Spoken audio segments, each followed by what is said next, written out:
The desert held its breath. Above, the stars weren't pinpricks, but spilled diamonds on crushed black velvet. So close, Elara felt she could scrape them off the sky with her fingernail. Below, the sandstone cliffs, warmed all day by the relentless Arizona sun, now exhaled a residual heat that shimmered faintly in the starlight. They glowed not with color, but with a deep, ancient luminescence, etched with the shadows of time and wind. 10-year-old Elara sat cross-legged on a woven blanket her abuela had made, knees drawn up, chin resting on them. Before her, in a weathered terracotta pot, stood the Reina de la Noche, the queen of the night. Her cactus dot, it hadn't looked like much. This awkward tangle of flattened, segmented stems, all angles and spines, for the 11 months and 29 days Elara had tended it since abuela gifted her the cutting. Watered sparingly, talked to softly, turned carefully towards the shifting sun. But abuela's eyes, dark and knowing as obsidian, had held a promise. "Patience, mi florcita," she'd murmured, her voice like dry leaves rustling. "The desert keeps its secrets close, but on one night, just one, it shares its heart. You must be still. You must listen." So Elara listened. She listened to the vast silence, a presence thicker than the dark. She listened to the tiny scuttles unseen in the creosote bushes, a kangaroo rat, perhaps, or a scorpion. The air was cool now, a relief after the day's furnace blast, carrying the dusty perfume of sage and the sharper tang of creosote. And then from the distant washes it came, not a howl, but a whisper, a chorus of soft yips and whines weaving through the arroyos like smoke, coyotes talking across the miles. A shiver, not of fear, but of recognition, traced Elara's spine. They were part of the waiting. The cactus waited. Elara traced the plump buds swelling near the top of one stem with her eyes. 3 of them, tightly furrowed fists, pale green and promising. Abuela said they knew the moon, even if it was hidden by clouds. Tonight, the moon was a mere sliver, a clipped fingernail paring lost in the stellar brilliance. It didn't matter. The buds knew their time. She shifted slightly, the blanket rough under her palms.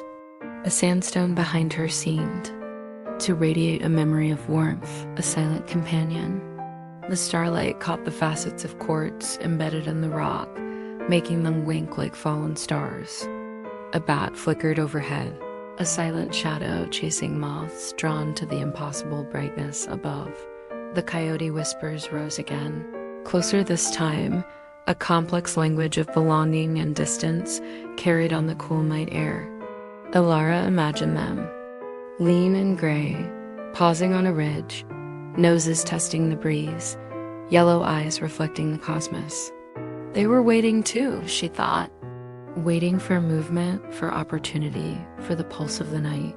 The cactus waited. Hours bled into the stillness. Elara's legs grew stiff, but she didn't move. The desert demanded stillness. A shooting star scribed a brief, fiery line across the northern sky, gone before she could gasp. The stars themselves seemed to pulse, their light bathing the world in an ethereal silver blue that turned the sand into powdered pearl, and the distant saguaros into sentinels carved from moonlight. The heat had fully leached from the sandstone now, leaving only its stoic bulk, a dark silhouette against the star-dazzled sky, then a scent, faint at first, almost imagined. Not the dust, not the creosote, something else. Sweet but not cloying, delicate like the memory of rain on hot stone, yet profoundly floral. Elara held her breath. She leaned infinitesimally closer to the pot. The buds seemed fuller, tighter, straining against an invisible skin. A soft snap, Elara froze. Had she imagined it? Like the tiny breaking of a dried twig underfoot? Then another snap, clearer this time. And another snap. It wasn't violent, but deliberate.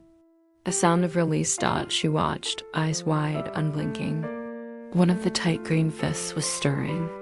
At its tip, the sealed point was splitting, peeling back, not fast, but with undeniable purpose. Millimeter by precious millimeter. The scent intensified, swirling around her head, intoxicating and pure.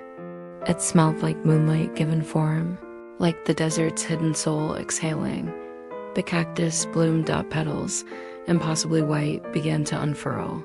They weren't soft like rose petals. They were thick, waxy, luminous in the starlight. They peeled back from the center with that soft, persistent snapping, revealing more layers beneath. Each unfurling was a revelation, a slow-motion explosion of pristine beauty against the dark, angular stems. The flower grew, stretching outwards, a radiant star-shaped bloom emerging from the heart of the thorny, unassuming plant. It seemed impossible, this alchemy of the desert night. The scent deepened, filling the air around Elara, a fragrance so potent and sweet it felt like cool water on a parched tongue. It drowned the dust, the creosote, even the vastness of the night.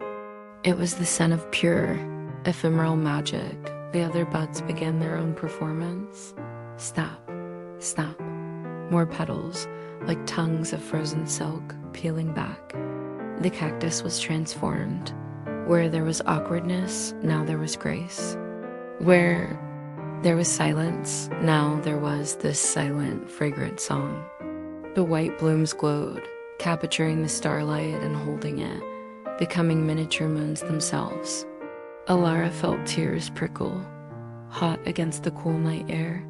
Not sad tears, tears of awe. Abuela had been right. This was the desert's heart. Laid bare for one fleeting night, the coyotes fell silent, as if holding their breath too. The only sounds were the infinitesimal snaps of the petals continuing their slow, deliberate dance, and the thunderous beat of Elara's own heart against her ribs. She watched, transfixed, as the flowers reached their full glory, a constellation of white fire resting on the dark cactus. The scent was a living thing now, wrapping around her, seeping into her skin, her hair, her lungs. It was cool and heavy, and sweet, a lullaby woven from moonlight and desert secrets. Slowly, the intense focus began to blur. The edges of the radiant flowers softened her vision. The snaps became fainter, fewer. The vast silence of the desert, held at bay by the spectacle, began to seep back in, but gentler now, cushioned by the lingering perfume. Elara's eyelids grew heavy. The starlight on the sandstone blurred into a soft silver haze. The scent, that incredible, impossible scent of the Reina de la Nage, filled her senses completely. It wasn't just a smell. It was a presence, a cool hand on her brow, a whispered promise in the dark. She felt herself sinking back onto the blanket, the rough weave familiar and comforting. The luminous blooms above her pulsed gently in the starlight. The coyotes remained silent. The desert watched, ancient and knowing. The effort of waiting, the sheer wonder, melted away, replaced by a profound scented peace. The cactus bloomed ... and its perfume, thick and sweet and cool as the night itself, settled over Elara like a silken shroud. It filled her nostrils, her mouth, her mind, washing away the last vestiges of wakefulness. It was the scent of a miracle witnessed, a secret shared, a desert dream made real. It cradled her, this scent born of starlight and patience, guiding her gently, irresistibly, down into a deep and dreamless sleep.